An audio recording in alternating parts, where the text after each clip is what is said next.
दूसरों पर अधिक भरोसा करना कभी कभी बहुत घातक हो जाता है। व्यक्तियों के चयन में सदैव सावधानी और सतर्कता बरतनी चाहिए, क्योंकि लोग आपके धन, परिवार और प्रतिष्ठा को देखकर मित्रता या संबंध बनाने की कोशिश करेंगे, तो उससे सदैव सावधान रहना चाहिए। ऐसा अंधा विश्वास आपके लिए खतरनाक होता है। आज की कहानी के माध्यम से आप जानेंगे कि क्यों हमें किसी की भी बात पर विश्वास नहीं करना चाहिए। नमस्कार मित्रों, बुद्ध भाव चैनल पर आपका स्वागत है। तो चलिए शुरू करते हैं। एक नगर में एक साधु रहता था। उस साधु ने उस नगर के बाहर नदी के किनारे एक आश्रम बना रखा था। उस आश्रम में बहुत सारे शिष्य रहते थे। वह शिष्य उस साधु की खूब सेवा करते थे। उस नगर के सभी लोग उस साधु को बहुत मानते थे, उसकी भक्ति करते थे। लेकिन असलियत में वह साधु ढोंगी था। वो बस साधु होने का नाटक कर रहा था। उसका मकसद बस इतना सा था, उस साधु का भेष धारण करके बड़े बड़े धनी व्यापारियों को ठग सके। वह साधु बहुत ही चतुराई के साथ लोगों को मूर्ख बना देता। वह लोगों के सामने दिखावा करता और लोगों को इस बात की भनक भी नहीं थी कि साधु के रूप में वह बहुत बड़ा ठग है। सब लोग उसे बड़ा सिद्ध साधु समझते थे और उनकी सालों से भक्ति करते आ रहे थे। यहाँ तक कि उसके आश्रम के शिष्यों को भी साधु की असलियत का पता नहीं था। लेकिन कुछ शिष्य थे जो साधु का असली चेहरा पहचानते थे। वो शिष्य जानते थे कि साधु जैसा दिखावा करता है वैसा है नहीं। जब नगर के लोग साधु से मिलने आते, उसके दर्शन करने आते, तो साधु ने दूर से आशीर्वाद दे देता। लोग कुछ पूछते तो वह कुछ नहीं बोलता था। उसने अपने शिष्यों के माध्यम से सभी नगर वासियों को बता दिया था कि उन्होंने मौन व्रत धारण कर रखा है और वह अपना मौन व्रत तभी तोड़ेंगे जब इस धरती पर पूरी तरह पाप का विनाश हो जाएगा। फिर सभी गांव वाले उनके दर्शन करके लौट जाते हैं, उसे कुछ भी नहीं पूछते। दरअसल जब गांव वाले अपनी समस्या लेकर आते थे तो साधु सोचता था कि मैं इसकी समस्या का हल कैसे करूंगा, क्योंकि साधु को कुछ ज्ञान तो था नहीं। उसने कभी कोई सिद्धि प्राप्त ही नहीं की थी। उसके पास खुद ज्ञान नहीं था तो भला लोगों की मदद कैसे करता। इसलिए उस साधु ने मौन व्रत का नाटक कर लिया ताकि लोग उनसे पूछें तो वह उन्हें बताने से बच जाए। जब लोग उस साधु को कोई दान दक्षिणा देते, धन देते, तो साधु धन को छूता भी नहीं था। उसके शिष्य ही उस धन को नगर वासियों से लेते थे। वो शिष्य नगर वासियों से कहते थे कि गुरुदेव धन को छूते नहीं हैं। वह इस संसार की मोह माया से बहुत ऊपर उठ चुके हैं। उनका इस सांसारिक वस्तुओं से कोई लेना देना नहीं है। वह तो बस भगवान की भक्ति में लीन हैं। फिर एक दिन नगर का एक धनी व्यापारी साधु के आश्रम में आया और उन्हें प्रणाम किया। वह साधु से बोला कि महाराज, आप मेरे घर पर भोजन करने जरूर आना। साधु ने अपनी गर्दन हाँ में हिला दी, क्योंकि साधु किसी से बोलता नहीं था। यह कहकर वह व्यापारी अपने घर लौट आया और फिर साधु ने अपने भरोसेमंद शिष्यों को अपने पास बुलाया, जिनको उस साधु की असलियत के बारे में पता था। फिर साधु ने उन शिष्यों से कहा कि शाम को मैं व्यापारी के यहाँ भोजन करने जाऊंगा। मेरे जाने के बाद आश्रम की अच्छे से देखरेख करना। कोई भी वस्तु इधर उधर भी होनी चाहिए। फिर जैसे ही शाम हुई, साधु व्यापारी के घर पहुंचा। व्यापारी ने भी साधु का खूब सत्कार किया। उसके लिए अच्छे से आसन बिछाएं और साधु को उस पर बिठा दिया। साधु जब भोजन करने के लिए उस आसन पर बैठ गए, तब व्यापारी ने अपनी बेटी को आवाज लगाकर कहा, बेटी, महात्मा जी के लिए भोजन ले आओ। व्यापारी की आवाज सुनकर व्यापारी की बेटी भोजन लेकर साधु की तरफ आती है। जब साधु की नजर उस व्यापारी की बेटी की तरफ गई, तो ढोंगी साधु उस लड़की को देखकर बहार की तरह खिल गया। उसका चंदन सा बदन, उसके सुनहरे बाल चलते समय कभी कभी उसके सुंदर मुखड़े पर आ जाते। उसकी इस तरह की सुंदरता को देखकर वह साधु मोहित हो गया। ढोंगी साधु मन ही मन में विचार करने लगा कि इस व्यापारी की बेटी कितनी सुंदर है। अगर किसी तरह मेरी हो जाए तो मेरी तो भाग्य ही खुल जाएंगे। फिर वह साधु उस व्यापारी की बेटी को पाने की योजना बनाने लगा। फिर उसके शैतानी दिमाग में विचार आता है। वह अचानक से भोजन छोड़कर उठ जाता है और व्यापारी से बोलता है कि ईश्वर तुम्हारी रक्षा करें, दुर्भाग्य का साया तुम्हारे ऊपर मंडरा रहा है। शीघ्र ही तुम एक सेठ से भिखारी बनने वाले हो। यह कहकर वो झूठ मूठ के आंसू बहाने लगता है। यह सब देखकर व्यापारी आश्चर्यचकित रह गया। वह सोचने लगता है कि आज तक साधु महाराज ने कभी अपना मुंह नहीं खोला और कभी किसी से कोई बात नहीं की, लेकिन आज वो बोल पड़े। उस साधु की बातें सुनकर व्यापारी थर-थर कांपने लगा और उस साधु के चरण पकड़ लिए। व्यापारी फिर उस साधु से कहने लगा, साधु महाराज, आप यह क्या कह रहे हैं? मुझे तो कुछ भी समझ नहीं आ रहा है। आखिर आप किस दुर्भाग्य की बात कर रहे हैं?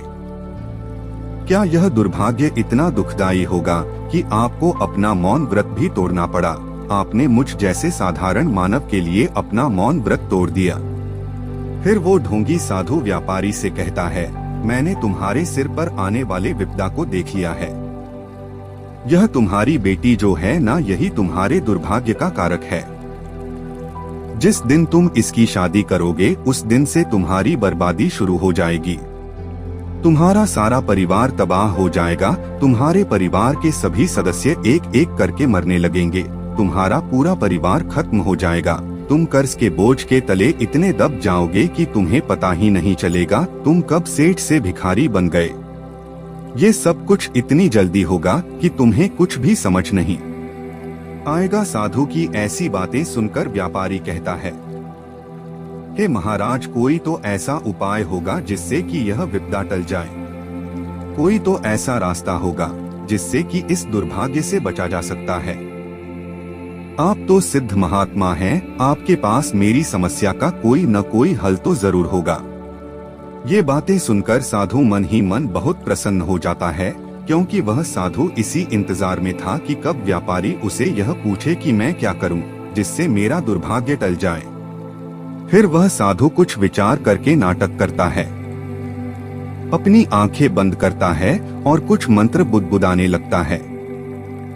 फिर कुछ देर बाद वो अपनी आंखें खोलकर कर बोलता है कि तुम्हारी बेटी ही तुम्हारे दुर्भाग्य का कारण है, इसलिए तुम्हें अपनी बेटी को एक बड़े से संदूक में बंद करके नदी में बहाना होगा और इस बात का ध्यान भी रखना होगा कि उस संदूक के ऊपर जलता हुआ चिराग रखना है। यह काम तुम्हें 24 घंटे के अंदर ही अंदर करना है। किसी प्रकार की कोई भूल नहीं होनी चाहिए। याद रहे, तुम्हें अपनी बेटी को त्यागना ही होगा, तभी तुम्हारा दुर्भाग्य टल सकता है। यह कहकर वह ढोंगी साधु उस व्यापारी के घर से भोजन के बिना अपने आश्रम में लौट आया और ढोंगी साधु जानता था कि वह व्यापारी उसका अंधभक्त है, वह उस पर अंधविश्वास करता है। उसे मेरी असलियत के बारे में कुछ भी पता नहीं है, इसलिए वह व्यापारी वैसा ही करेगा जैसा मैंने उससे कहा है।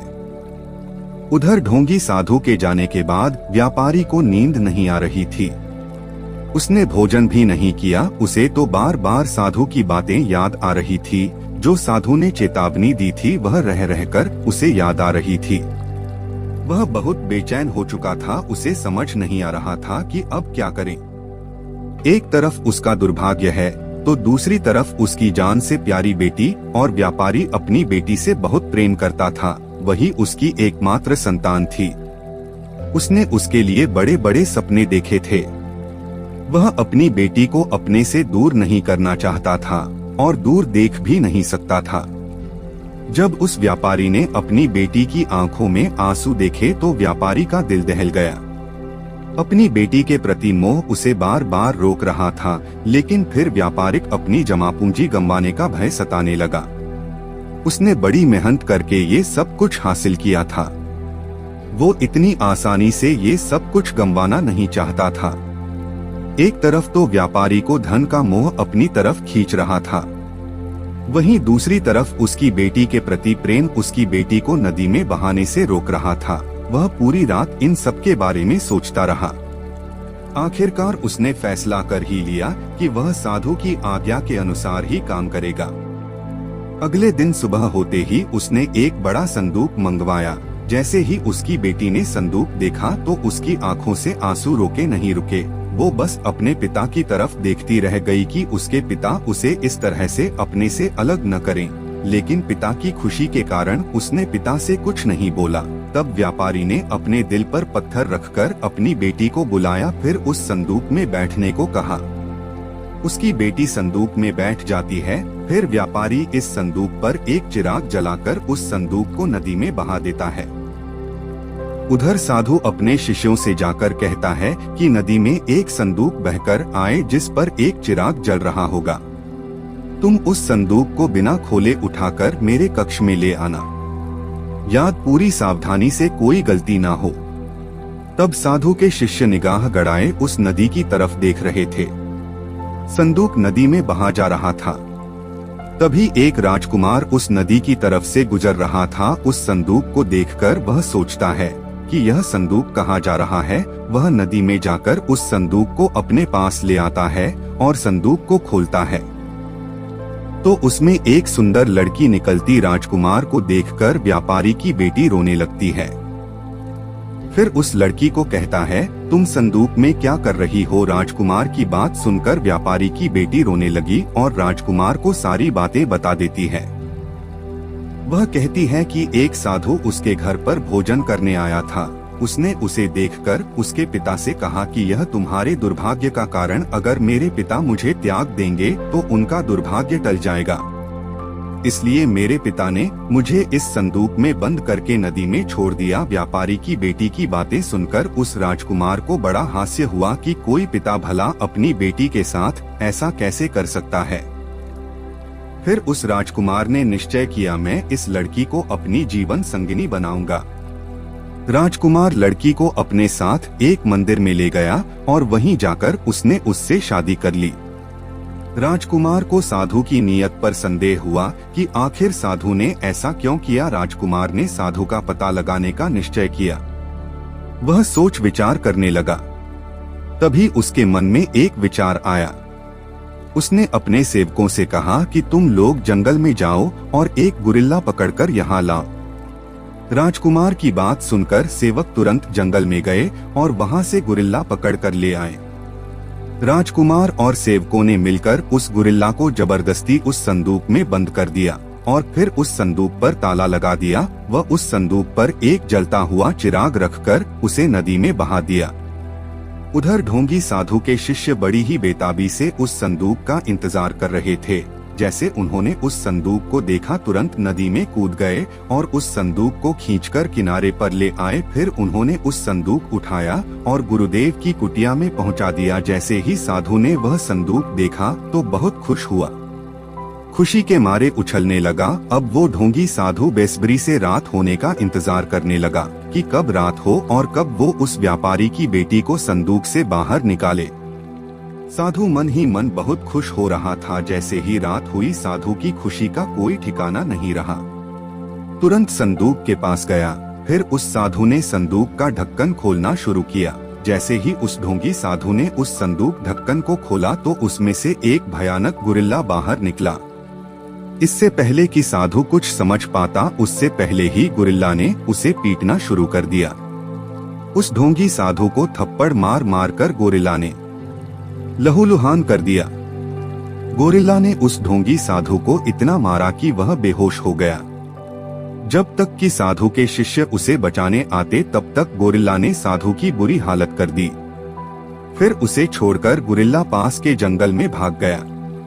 फिर कुछ घंटों के बाद साधु को होश आया, लेकिन तब भी उसकी हालत बहुत खराब थी। उसकी हालत इतनी खराब थी कि उसे कुछ बोला भी नहीं जा रहा था। उसका मुंह पूरी तरह सूख गया था। उसके हाथ पैरों में से खून निकल रहा था। उसके पूरे शरीर पर जख्म हो गए थे। फिर सुबह होने के बाद जब शिष्य अपने गुरुदेव की कुटिया में आए तो गुरुदेव के ऐसे हालात देखकर दंग रह गए और शिष्यों ने साधु से पूछा, गुरुदेव आपकी हालत कैसी है? इतनी सारी चोट कैसे लगी? तब साधु ने असलियत छुपाते हुए बोला कि रात्रि में एक बड़ा सा गोरिल्ला आश्रम में घुस गया था, उसी ने मेरी हालत ऐसी की है। फिर साधु कहता है कि मैंने कहा तो था तुम लोगों को कि आश्रम की अच्छे से देखभाल करना, देखो अब तुम्हारी वजह से क्या हो गया। साधु की बात सुनकर सभी शिष्य चुप हो जाते हैं और सोचने लगते हैं कि हम तो रात में पहरेदारी कर रहे थे, फिर गोरिल्ला कैसे आश्रम में घुस गया।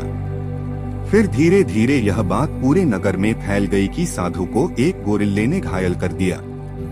नगर के सभी लोग साधु से मिलने आए क्योंकि नगर के सभी लोग उस साधु का बड़ा मान सम्मान करते थे, उनकी भक्ति करते थे। जैसे ही यह बात उस व्यापारी को पता चलती है तो वह भी साधु से मिलने के लिए आ पहुंचा। पूरा नगर आश्रम के बाहर इकट्ठा हो गया। यह बात उधर राजकुमार को भी पता चलती है तो वो भी साधु के आश्रम आ पहुंचा और साथ में उस व्यापारी की बेटी को भी लेकर आया। आश्रम के बाहर इतनी भीड़ थी कि लोग धक्का मुक्की कर रहे थे। सभी लोग साधु से मिलना चाहते थे। तभी राजकुमार उस भीड़ को चीरता हुआ साधु के पास पहुंचा और साधु को जाकर प्रणाम किया और साधु से पूछने लगा, महाराज आपकी यह हालत किसने की? तब साधु ने राजकुमार को बताया कि रात्रि में एक भयानक गोरिल्ला उनके आश्रम में घुस आया, उसने यह सब किया है। साधु की बात सुनकर राजकुमार सब समझ गया। उसे साधु का झूठ का पता लग चुका था कि साधु झूठ बोल रहा है। राजकुमार ने साधु से कहा, महाराज आप सब कुछ सच बताएंगे या फिर मैं बताऊं कि गोरिल्ला आपके आश्रम में कैसे आया? राजकुमार की बात सुनकर साधु हैरान हो गया और नगरवासी भी राजकुमार की बातें सुनकर हैरान हो गए। आखिर राजकुमार ऐसा क्यों कह रहा है? तभी साधु ने कहा कि मैं सच कह रहा हूँ, गोरिल्ला रात्रि में आश्रम के भीतर घुस आया था, उसी ने ही मेरी ऐसी हालत की है। तभी राजकुमार उस व्यापारी की बेटी को अपने पास बुलाता है। साधु व्यापारी की बेटी को देखकर चौंक जाता है। उसे कुछ समझ नहीं आ रहा था कि वह क्या करे।